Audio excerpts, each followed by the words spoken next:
A few days ago I watched a video by Technology Connections where he explained a very interesting type of coffee maker. I usually use simple filter coffee machine with pre-ground coffee, and I found the video quite interesting because I've never heard of the type of coffee maker he was referring to. The type of coffee maker he was referring to was a so-called percolator, and it looked rather interesting in my eyes. So I thought to myself, hey, why not try it out? And the funny thing is that, you can't use pre-ground coffee, so I also needed a coffee grinder. I choose a hand crank coffee grinder, and I literally went all in, since that stuff cost a lot of money. To get the percolator, not so much, but the hand crank coffee grinder. So I have the stuff with me, it's right next to me, and I'm going to unbox it now and show you what I got. I choose a percolator from the Swedish brand C3. The exact model number is 30-32001, and at the point I bought it, it cost 72 euros. With it you can make between 2 and 6 cups of coffee. After opening the box and removing the information leaflets, I was able to remove the lid for the can and the percolator tube. Underneath, they packed the remaining parts as well as the manual, which comes in 13 languages, including German and English. Located next to it, we find a stand which connects to the outlet and supplies the percolator with power.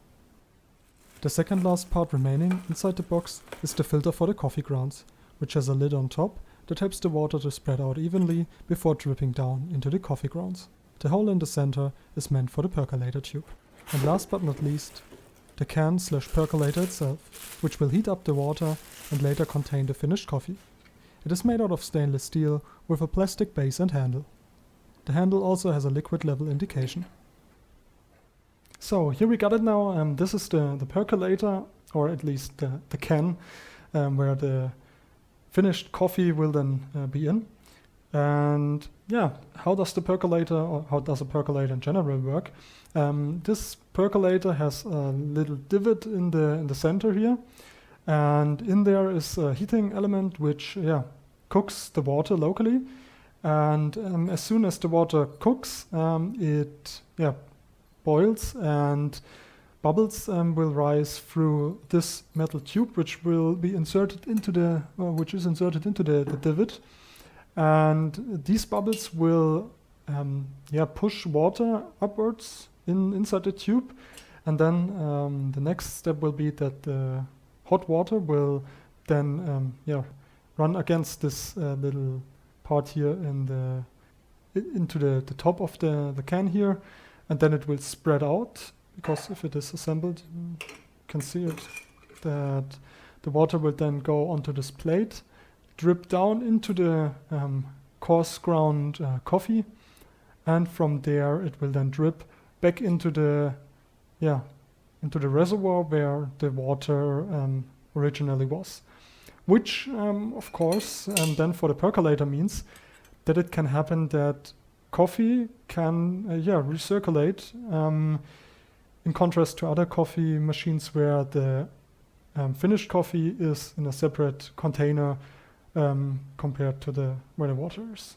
So that is one of the disadvantages or advantages of a percolator, that coffee can recirculate and therefore become stronger, while these modern machines actually stop after a certain amount of time and then only will warm the coffee, so you can drink it over the next 40 minutes.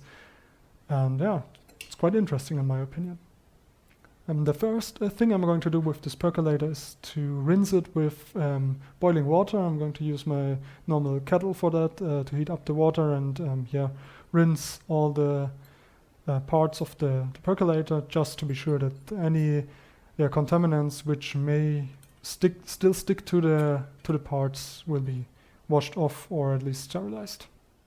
While the water to rinse the percolator is boiling, I will now unbox the coffee grinder, I choose a Commandante C40 Mk3 coffee grinder, which is made in Germany and made out of very high quality materials. And yeah, while you can of course choose a less expensive option, yeah, I simply wanted a premium quality device, which I think I got. The Commandante C40 Mk3 comes in a huge box compared how big, or rather small, the coffee grinder itself is. On a side note, the design of the print reminds me of the movie Top Gun. When I bought it, the asking price was 228 euros. After cutting through 2 pieces of tape, I can fold the lid halfway up, revealing a good choice print. While I already knew I made a good choice, it was nice to be reassured by the box itself. The only thing standing in my way of fully opening the box is some sort of seal which holds the model and color information, presumably to better identify the correct box in a warehouse environment. Now, with it being cut as well, I'm able to open the box fully. The small leaflet on top informs me which employee packed the specific coffee grinder, and the bigger ones are a quick guide on how to use and maintain the grinder. The contents of the box from left to right are the following: a jar made out of brown stained glass with a lid which I will use to pre-weigh the coffee to quickly fill into the coffee grinder, a clear glass jar which I will use for the ground up coffee, a cylindrical part which contains the grinder as well as room for the coffee beans, and of course the hand crank with a clear plastic lid to prevent the beans from spilling during grinding up the coffee. Here's a quick overview of all the parts contained inside the box.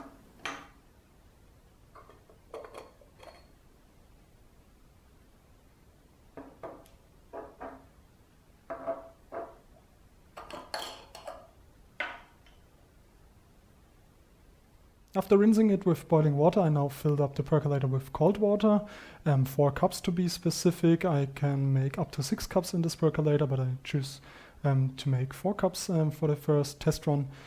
And yeah, now I just have to grind up the coffee and then I can start percolating. To weigh the coffee, I use my trusted kitchen scale, which I will tare with the jar on top. The coffee beans I choose are 100% Arabica beans from a no-name brand from Aldi, called Zizio Premium Coffee, which smells fantastic by the way. I choose to use 6 grams of coffee per cup, and since I will make 4 cups of coffee for the test run, this equals 24 grams of beans. I overshot a little bit and had to pour a few beans back into the bag, and then a few beans back into the jar again. Now that I have weighed the coffee, I no longer need the kitchen scale. So let's put it away and exchange it for the Commandante C40 Mk3 coffee grinder, for which I haven't yet set the roughness. By holding the crank in place and turning the knob at the bottom, I'm able to adjust the roughness to my desire. To be honest, I didn't measure clicks at this point, I just eyeballed it. Then I fill the coffee beans into the top of the grinder while making sure no beans fall into the slot where the crank connects to. With the hopper now filled, I next screw on the jar, put a crank and the lid on top and start grinding the coffee, which requires way less force than I thought it would. For this amount of coffee beans at the specific roughness I choose, it takes around 1 minute and 30 seconds. Done with the grinding, I'm now able to unscrew the jar, inspect the result myself, and of course also show it to you via my overhead camera. Now that I have prepared everything I need to percolate, I have my pre-ground coffee, waters inside the percolator, and I have all the parts here and they have been rinsed with boiling water. I can now almost start. I only need to connect the heating plate, the base plate for the percolator, and then I can start percolating. After preparing everything and connecting the stand to the power outlet, it is now time to set the percolator up. Since I already put water into it, I will leave this step out. Then I insert the percolator tube into the can and start preparing the filter by pouring the coffee grounds into it. While doing that, I recommend not to pour the coffee grounds into there all at once, since they can fall through the center hole meant for the percolator tube. Also don't shake it like I do, to even out the surface. With the coffee grounds now inside the filter, I simply thread it onto the percolator tube and put the spreader plate on top. By then putting the lid on the percolator, the parts get pushed into place and I am set. Now that it's percolating, I'm going to fetch my coffee cup so that I can actually drink the coffee. Percolating the 4 cups of coffee took almost exactly 8 minutes, of which I only show you the beginning and end.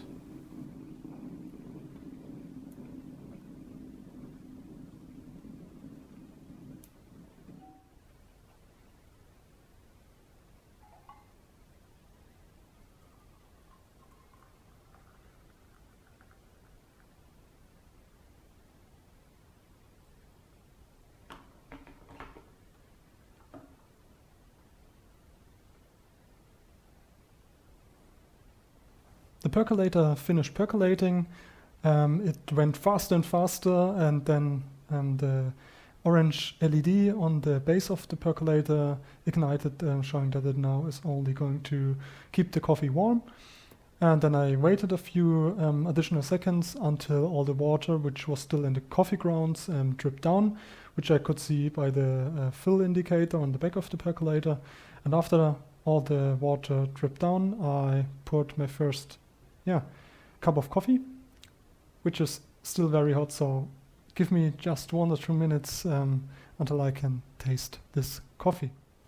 Even though I used a very well insulating cup, I think the coffee from the percolator is hotter in general compared to the coffee from my drip coffee machine, so letting it cool down to a drinkable temperature took around 10 minutes.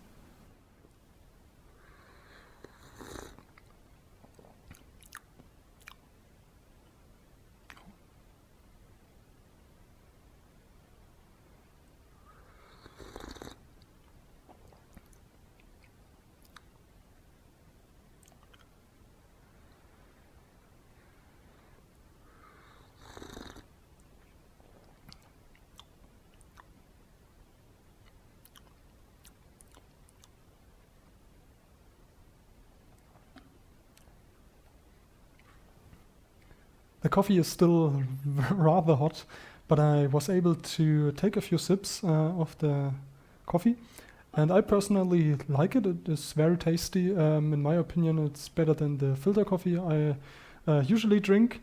And yeah, while I also read on the internet that not everyone likes percolator coffee who tried it, I'm sure that you have to differentiate between machines like this one, where it stops after a certain amount of time, and the ones which you put on a gas flame or on your oven, where you can percolate too short or too long. So yeah, in my opinion, at least with this device, I recommend the percolator coffee, and I think I'm going to use this one instead of my filter coffee machine now.